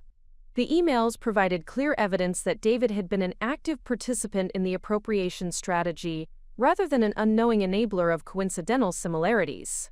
The legal resolution included financial settlements that compensated each victim for professional damages, lost opportunities, and the costs associated with protecting their intellectual property from future appropriation. More importantly, the case established legal precedents for addressing identity appropriation in professional environments, and created frameworks for prevention and response that would benefit other victims. Sophia was required to publicly acknowledge the appropriation activities, provide written apologies to each victim, and agree to permanent restrictions on her ability to access certain types of professional information or collaborative opportunities. The sanctions would prevent future appropriation while creating public awareness of the behavior patterns we had documented. The professional sanctions imposed by relevant industry organizations prohibited Sophia from practicing in fields where she had demonstrated systematic appropriation behavior. The restrictions would prevent her from accessing opportunities to continue these violations while protecting other professionals from similar experiences. The legal victory provided profound validation for my decision to confront Sophia's appropriation publicly, rather than pursuing private resolution or accepting the violation as inevitable. The strategic approach I had developed during the wedding confrontation had evolved into comprehensive legal action that created lasting protections for other women facing similar challenges. Victoria's leadership throughout the legal process demonstrated the power of collective action when individual violations are recognized as components of systematic patterns requiring coordinated response. Her ability to identify and organize other victims had transformed individual frustrations into comprehensive legal action that achieved meaningful consequences. The conclusion of the legal proceedings coincided with significant expansion of my consulting practice, as demand for expertise in identity appropriation prevention and response continued growing throughout professional communities. The legal victory had established my reputation as a leading expert in strategic boundary protection and intellectual property defense. The network of women who had collaborated on the legal case evolved into an ongoing professional alliance, focused on supporting other victims of identity appropriation and developing prevention strategies for professional organizations. The relationships formed during our shared legal experience created lasting partnerships that continued benefiting our individual careers and collective advocacy efforts. As I reflected on the journey from receiving Sophia's wedding invitation to achieving comprehensive legal resolution of her appropriation activities, the transformation in my personal and professional life seemed extraordinary. The woman who had been shocked by a copied wedding invitation had evolved into someone whose experience provided protection and advocacy for other victims of sophisticated manipulation. The wedding dress that had sparked this remarkable sequence of events continued to represent both beautiful memories and personal strength discovered through crisis. The gown had become a symbol of the importance of defending what matters most when others attempt to diminish or appropriate our most precious experiences and creative work. The legacy of standing up to Sophia's appropriation had extended far beyond personal vindication to create lasting positive change for women facing similar violations throughout multiple professional sectors.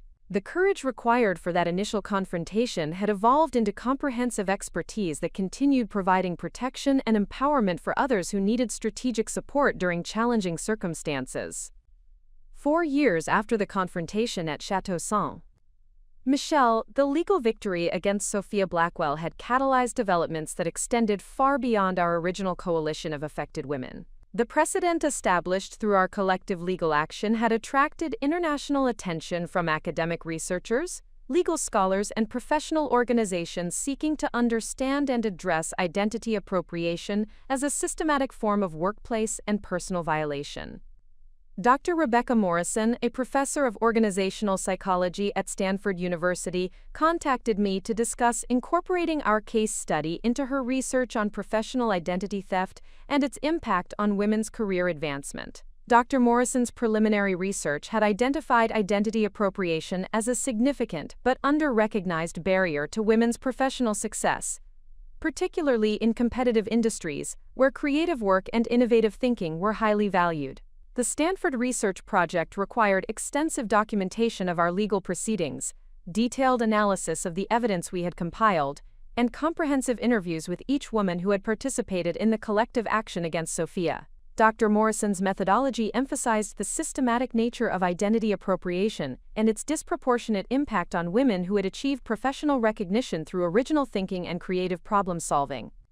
Elena, your case represents a watershed moment in understanding how identity appropriation functions as a sophisticated form of professional sabotage, Dr. Morrison explained during our initial research consultation. The documentation you and your colleagues compiled provides unprecedented insight into the methodical nature of this behavior and the cumulative damage it creates across multiple victims and professional sectors. The Stanford research revealed that identity appropriation represented a form of professional aggression that specifically targeted women whose success threatened established hierarchies or challenged traditional approaches to industry practices. The behavior served dual purposes of advancing the appropriator's career while simultaneously undermining the original creator's professional reputation and advancement opportunities. Dr. Morrison's analysis of our legal case identified key factors that had enabled our successful resolution of Sophia's appropriation activities. The combination of detailed documentation, strategic coordination among victims, and public confrontation that established clear consequences had created a framework that other victims could adapt to their specific circumstances. The research findings were published in the Harvard Business Review under the title Identity Appropriation in Professional Environments: Recognition, Documentation, and Strategic Response. The article featured our legal case as the primary example of effective collective action against systematic appropriation, establishing my reputation as a leading expert in strategic boundary protection and intellectual property defense. The publication of Dr. Morrison's research triggered an unexpected wave of international inquiries from women who had experienced similar violations but lacked frameworks for understanding or addressing the behavior they had encountered. The volume of contact requests exceeded my consulting practice's capacity and required development of comprehensive resources that could serve victims across multiple countries and professional sectors. Working with Victoria Blackwell and the other women from our original coalition, I established the International Identity Protection Institute, a nonprofit organization dedicated to providing education, resources, and advocacy support for victims of identity appropriation and related forms of professional violation. The Institute's mission focused on prevention education, victim support services, and policy development that would create systemic protections against these sophisticated forms of workplace aggression. The Institute's initial programs included online educational resources that helped professionals recognize early warning signs of identity appropriation, strategic response frameworks that victims could adapt to their specific circumstances, and legal referral networks that connected victims with attorneys experienced in intellectual property and professional harassment cases. The comprehensive approach addressed both immediate victim needs and long-term prevention strategies. Within 18 months of its establishment, the International Identity Protection Institute had served more than 3,000 women across 47 countries who had experienced various forms of identity appropriation in professional, academic, and personal contexts. The global scope of the problem exceeded our initial projections and demonstrated the urgent need for systematic education and support services. The Institute's case documentation revealed consistent patterns of behavior that transcended cultural and professional boundaries. Identity appropriators across different countries and industries employed remarkably similar techniques for identifying targets, gaining access to creative work, and positioning themselves as superior to the original creators while appropriating their most valuable contributions. Dr. Chen Wei, a research psychologist at the University of Hong Kong, collaborated with our institute to develop the first comprehensive diagnostic criteria for identifying identity appropriation behavior in professional environments. Dr. Chen's work established clear distinctions between appropriate professional learning, legitimate collaboration, and systematic appropriation that violated intellectual property and professional ethics standards. The diagnostic criteria developed through our collaboration provided essential tools for human resources professionals, legal advisors, and organizational leaders who needed objective frameworks for evaluating allegations of identity appropriation.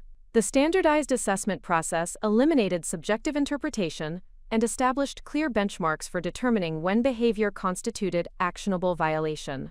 The international expansion of our advocacy work attracted attention from corporate executives who recognized identity appropriation as a significant risk factor for talent retention and organizational culture. Several Fortune 500 companies requested consultation services to develop prevention policies and response protocols that would protect their employees from these sophisticated forms of professional violation.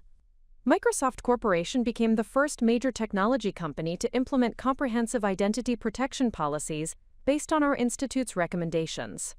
The Microsoft initiative included mandatory training for all managers regarding recognition and prevention of identity appropriation, clear reporting procedures for employees who experienced these violations, and standardized investigation protocols that ensured consistent and effective resolution. The success of Microsoft's identity protection program inspired adoption of similar policies across the technology sector, with companies like Google, Amazon, and Facebook implementing customized versions of our prevention and response frameworks. The corporate adoption of our institute's recommendations created industry-wide cultural changes that significantly reduced the incidence of identity appropriation in professional environments. The expanding influence of our advocacy work culminated in an invitation to address the United Nations Commission on the Status of Women regarding identity appropriation as a barrier to women's professional advancement and economic empowerment. The speaking opportunity represented recognition of our institute's work as addressing fundamental issues of gender equality and professional justice.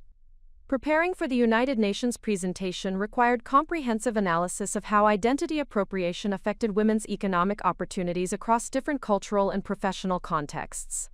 The research revealed that systematic appropriation of women's creative work represented a significant factor in persistent gender-based wage gaps and leadership representation disparities. The United Nations presentation, titled Protecting Women's Intellectual Contributions, Addressing Identity Appropriation as Economic Violence, established identity appropriation as a recognized form of economic discrimination that required systematic intervention through policy development, legal protection, and cultural change initiatives. The international recognition achieved through the United Nations presentation attracted collaboration opportunities with government agencies, academic institutions, and professional organizations seeking to develop comprehensive strategies for addressing identity appropriation in their respective jurisdictions. The Institute's expertise became essential for organizations committed to creating equitable professional environments. During this period of international expansion and recognition, I experienced profound personal growth that extended beyond my professional achievements.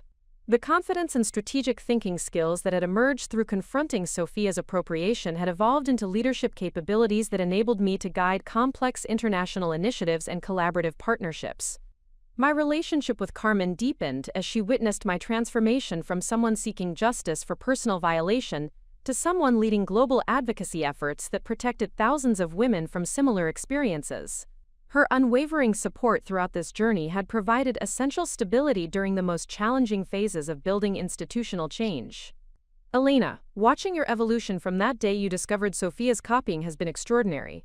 Carmen reflected during one of our regular conversations. You have transformed personal pain into global protection for women who might never have found their voices without the framework you created. Carmen's observation captured the fundamental principle that had guided my work since the original confrontation at Chateau Saint-Michel. Individual experiences of violation, when addressed with strategic thinking and principled action, could create positive change that extended far beyond personal resolution to benefit countless others facing similar challenges. The wedding dress that had been the catalyst for this remarkable journey continued to hang in my closet, as a tangible reminder of both beautiful memories and the strength discovered through defending what mattered most. The gown represented the moment when I had chosen strategic action over passive acceptance of violation, a decision that had ultimately created protection and empowerment for thousands of women worldwide. 5 years after receiving Sophia's wedding invitation, I reflected on the extraordinary transformation that had emerged from that initial moment of shock and hurt. The woman who had been devastated by the discovery of systematic copying had evolved into someone whose experience provided hope and practical solutions for victims of sophisticated manipulation across multiple countries and professional sectors. The International Identity Protection Institute had become a permanent fixture in the global landscape of women's advocacy organizations, with sustainable funding, expanding program offerings, and growing influence in policy development across multiple industries and governmental jurisdictions. The Institute's work continued creating systemic changes that would protect future generations of women from the violations we had experienced. The legacy of standing up to Sophia's appropriation had transcended personal vindication to create lasting institutional change that would benefit women facing similar challenges for decades to come. The courage required for that initial confrontation at the wedding venue had evolved into comprehensive advocacy that addressed fundamental issues of professional equity and intellectual property protection. Looking toward the future, I recognized that the skills and experience gained through this remarkable journey had prepared me for continued leadership in addressing complex challenges requiring strategic thinking, principled action, and unwavering commitment to protecting what matters most. The transformation that began with defending a wedding dress had become a lifelong mission to ensure that women's creative contributions would be recognized, protected, and valued appropriately. The motivational principle that had guided every phase of this journey remained constant. Authentic strength emerges not from avoiding difficult situations, but from meeting them with preparation, dignity, and strategic action that creates positive change extending beyond individual circumstances. The confrontation at Chateau Saint Michel had demonstrated that sometimes the most powerful response to violation is transforming personal experience into advocacy that protects others from similar harm. 6 years after the confrontation at Chateau Saint Michel, the International Identity Protection Institute, had established operations across 12 countries and maintained active partnerships with more than 80 professional organizations dedicated to protecting intellectual property and promoting ethical workplace practices. The Institute's comprehensive approach to prevention education, victim advocacy, and policy development had created measurable improvements in professional environments, where women's creative contributions were historically undervalued or systematically appropriated. The success of our advocacy initiatives had attracted attention from unexpected quarters, including corporations seeking to address cultural issues that affected innovation, productivity, and employee retention. The business case for preventing identity appropriation had become compelling, as organizations recognized the financial costs associated with losing talented women whose creative work was being systematically undermined by colleagues who appropriated their contributions without attribution or compensation. Deloitte Consulting engaged our institute to conduct a comprehensive analysis of identity appropriation's impact on organizational performance across multiple industry sectors. The research project required examining productivity metrics, employee satisfaction surveys, and retention data from companies that had implemented our prevention protocols, compared to organizations that maintained traditional approaches to intellectual property protection and collaborative work environments. The Deloitte study revealed remarkable correlations between identity protection policies and improved business outcomes. Organizations that had implemented comprehensive prevention programs experienced 23% higher retention rates among high-performing women employees, 31% increases in patent applications and creative project completions, and significant improvements in team collaboration metrics and overall workplace satisfaction scores. The financial implications of these findings exceeded our initial projections regarding the business value of protecting women's intellectual contributions. Companies that failed to address identity appropriation were experiencing substantial costs through lost productivity, reduced innovation capacity, and the expense of replacing talented employees who left organizations where their creative work was not adequately protected or appropriately attributed. The Deloitte research findings were published in the Harvard Business Review under the title, "The Innovation Cost of Identity Appropriation: How Protecting Women's Intellectual Contributions Drives Business Performance." The article established identity protection as a critical component of organizational strategy rather than simply a human resources concern or legal compliance issue. The publication of the Harvard Business Review article triggered an unprecedented wave of corporate consulting requests, as executives recognized identity appropriation as a significant risk factor for organizational competitiveness and innovation capacity. The Institute's consulting services expanded to include comprehensive organizational assessments, policy development initiatives, and implementation support for companies seeking to create more equitable and productive work environments. During this period of rapid organizational growth and expanding influence, I received an unexpected communication that would challenge my understanding of redemption, personal growth, and the possibility of genuine transformation in individuals who had previously demonstrated systematic patterns of harmful behavior. The communication arrived through the Institute's general contact system rather than my personal channels, ensuring that it would be reviewed by our intake specialists before reaching my attention. The message was from David Thornton, my former husband, requesting a private consultation regarding identity appropriation issues he was experiencing in his current professional environment. David's message explained that he had been experiencing systematic appropriation of his pharmaceutical sales strategies and client relationship approaches by a colleague who had gained access to his work through their shared employment at a biotechnology company. The colleague was presenting David's innovative techniques as original contributions while undermining his professional reputation through strategic misinformation campaigns that threatened his career advancement and financial stability.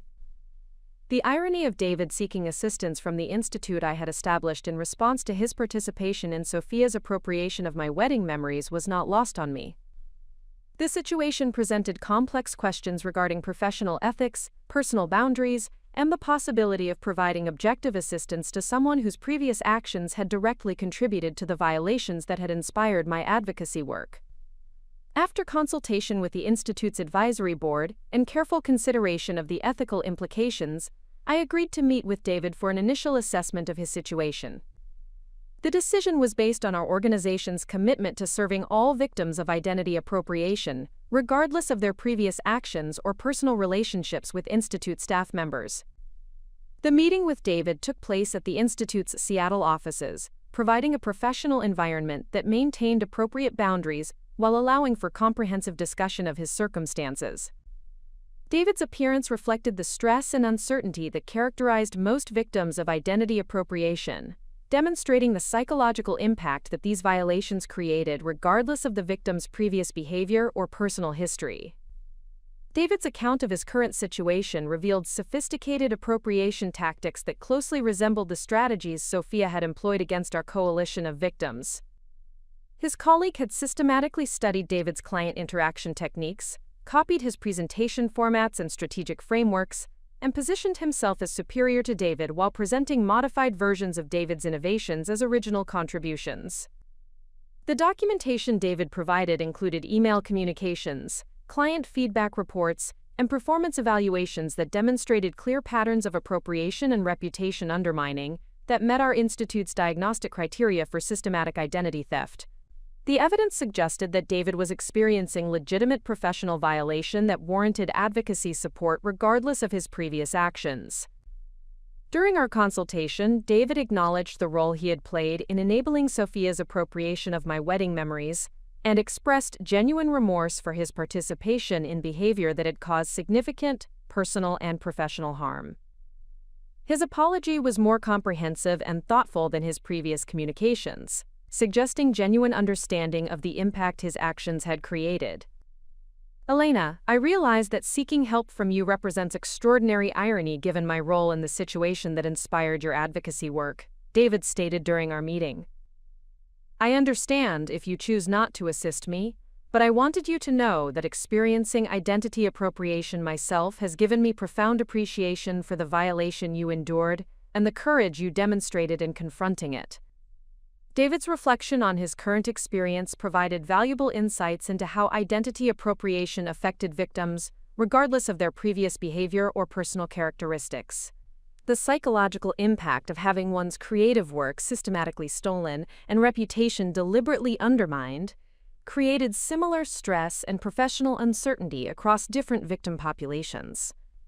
After careful deliberation, I decided to provide David with strategic guidance regarding documentation of his colleagues' appropriation activities and referral to legal resources that could address his specific circumstances.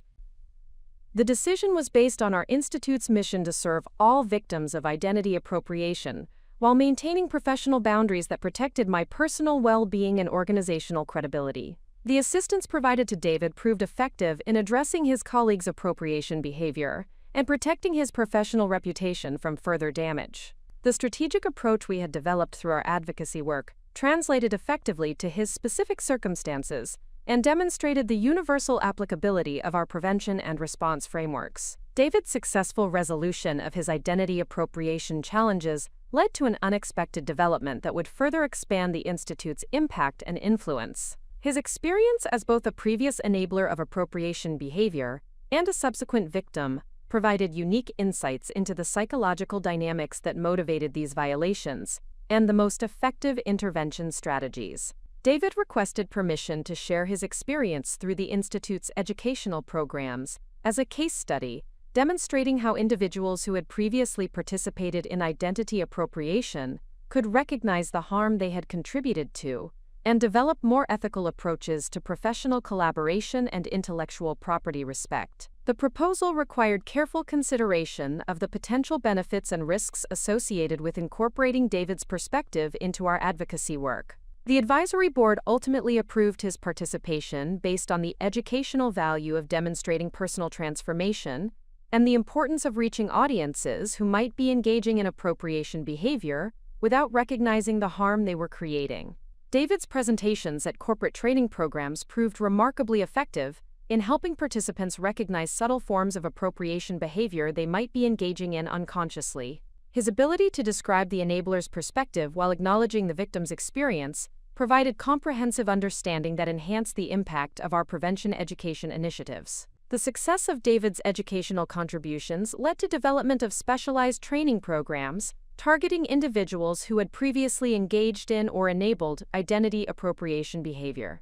The programs emphasized recognition of harm, development of ethical alternatives, and practical strategies for supporting colleagues whose creative work deserved protection and appropriate attribution. The expansion of our educational offerings to include transformation and redemption narratives attracted attention from criminal justice reform organizations seeking to address white-collar crimes and professional misconduct through restorative approaches rather than purely punitive measures. The Institute's work demonstrated that individuals who had engaged in harmful behavior could become effective advocates for preventing similar violations. Within 2 years of beginning his collaboration with the Institute, David had become one of our most effective speakers for corporate audiences seeking to understand and prevent identity appropriation in professional environments. His presentations consistently received the highest evaluation scores from participants, who appreciated his honest acknowledgement of previous mistakes and practical guidance for avoiding similar violations.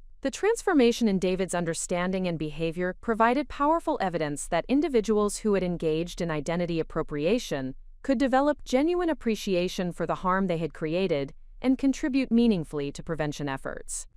His evolution from enabler to advocate demonstrated the possibility of authentic personal growth and redemption through confronting the consequences of previous actions. The collaboration with David also created opportunities for me to examine my own growth and development since the original confrontation at Chateau Saint Michel.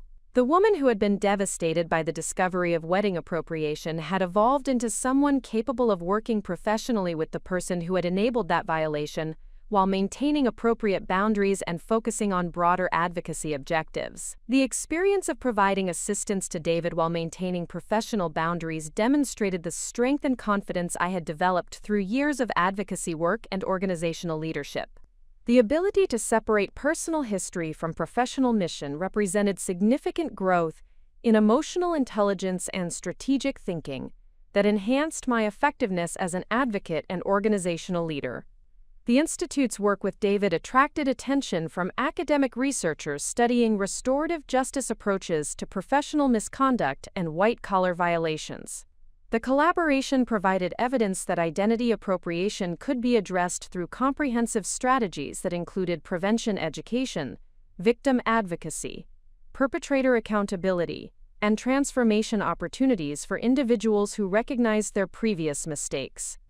Dr. Sarah Kim, a professor of organizational justice at Northwestern University, incorporated our work with David into her research on alternative approaches to addressing workplace misconduct that focused on systemic change rather than individual punishment. Dr. Kim's research demonstrated that restorative approaches created more sustainable improvements in organizational culture than traditional disciplinary measures alone.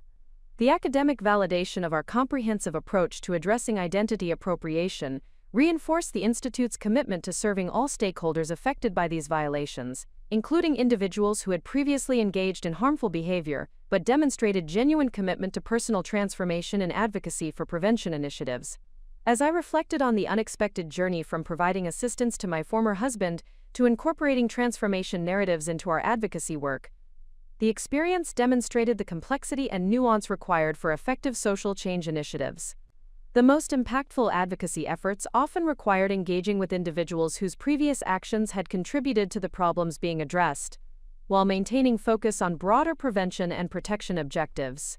The collaboration with David had strengthened rather than compromised the Institute's mission by demonstrating that our frameworks for addressing identity appropriation were sufficiently robust to serve diverse victim populations while creating opportunities for genuine accountability and transformation among individuals who had previously engaged in harmful behavior.